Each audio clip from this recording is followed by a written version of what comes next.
রাজবাড়িতে থাকি আমি, বাবার একমাত্র রাজকন্যা আমি। আর আমাকে দেখা কি এতই সহজ?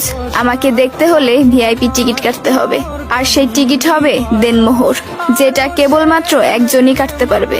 জি জনাব, মুসলিম মেয়েদের দেখা অতটাও সহজ না। তুমি সচ্চা মুসলমান, ইমান তোমার